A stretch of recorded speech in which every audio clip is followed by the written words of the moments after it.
Chapter 16. On my next day off, I traveled to Dargo Plaza, thanks to Helen, who drove me there in her car. I'd noticed a lot of cars on this island and wondered where they came from. I couldn't imagine riding through the slow-motion waves on a cart. She dropped me off at the palace and chose to do some shopping. We decided to meet up in an hour. I walked in and was greeted by a large staircase. A smaller staircase led down to a basement-like level. I didn't know which way to go, so I went up.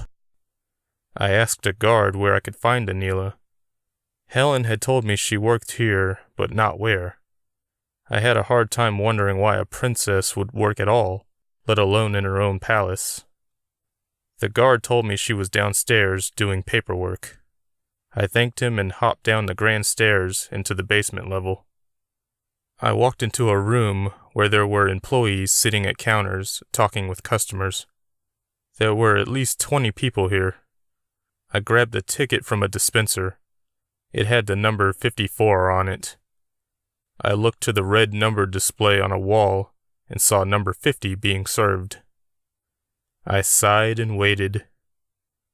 I saw Anila straight ahead, talking with a pudgy woman about her paperwork.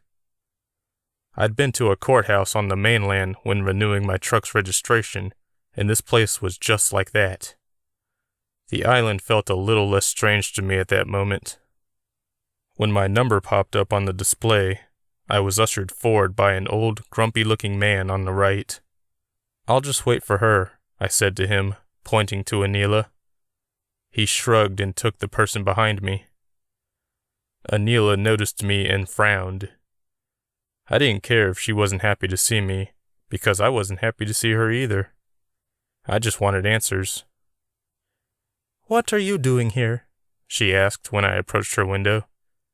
"You can't be applying for anything because you don't live on the island. Or did Rockney illegally invite you too? He doesn't have that power. He has to go through my dad first." "No, I don't live here," I said, annoyed at her continued jabs at Rockney. "I'm here to talk to you about him, though. Rockney, I mean." She leaned back in her chair, studying me. "Really? Why now?" "I'm just interested. He seems like a nice guy, and I'm having a hard time believing what you told me." "That's how he works," she said. "He earns your trust before twisting the knife." I waved that away. "Whatever. Can we talk?" She looked at the rest of the room behind me. There was only one other customer left, and 2 other windows open. "Charlie, going on a break?" "Going on a break," the grumpy old coworker repeated automatically. Anila closed her window and met me by the entrance to the room. We went outside and walked along the cliff that lay just behind the palace. The waves didn't come anywhere near us, luckily. But, even if they had, Anila's buff bodyguard, Reese, would have punched them into oblivion. He stood near the castle, giving us some space, but never taking his eyes off us. "What do you want to know?" she asked me. "Why don't you trust Rockney?" "Because he's a devil," she replied casually. "Okay. Do you have any proof, or, anything at all?" She shook her head, like she was suffering a fool.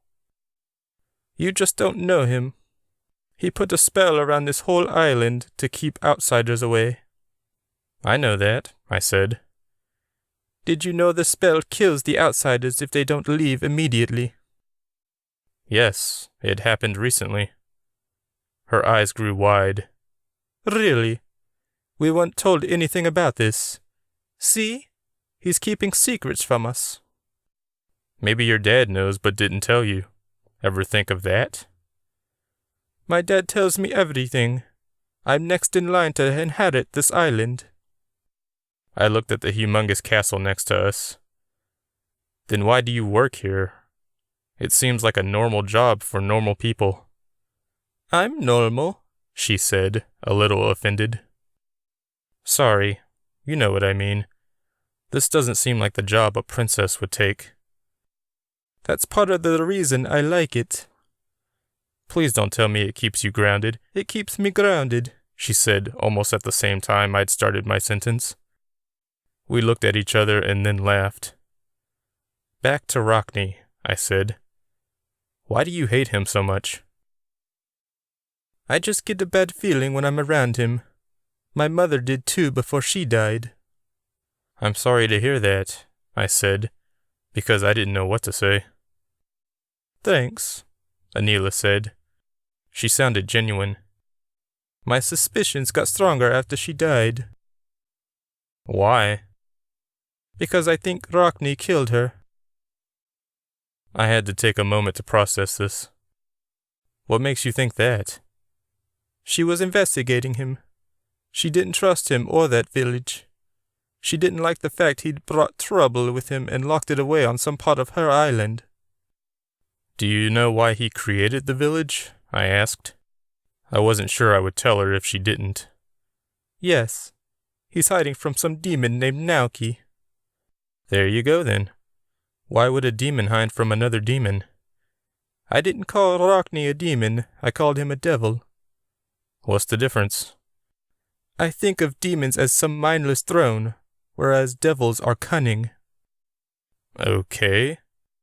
Don't patronize me, she said, suddenly angry. You haven't known him as long as we have. He's up to something. I think he wants to replace my father as ruler of Dargo Island. You have nothing to base that on but your feelings.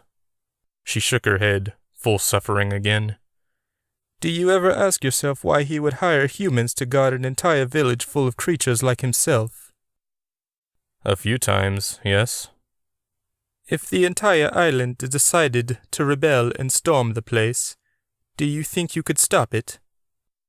No. Then why are you here? Think about that. She started to leave, but I stopped her. Do you know why I was hired? No, but I doubt it's to do the job you think. I barely had time to think of her words. Suddenly, a flock of birds flew at her, and she lost her footing. I caught her hand just before she could fall to her death. Reese dutifully ran over to help. When I pulled her up, my nose started bleeding again. She wiped the blood away. Did I hit you? She asked, breathless. No. My nose bleeds when I'm really scared. I think it's the reason my mom always babied me when I lived with her. I hope you don't get scared often. Otherwise, you'll die from blood loss. She walked back toward the palace, grinning.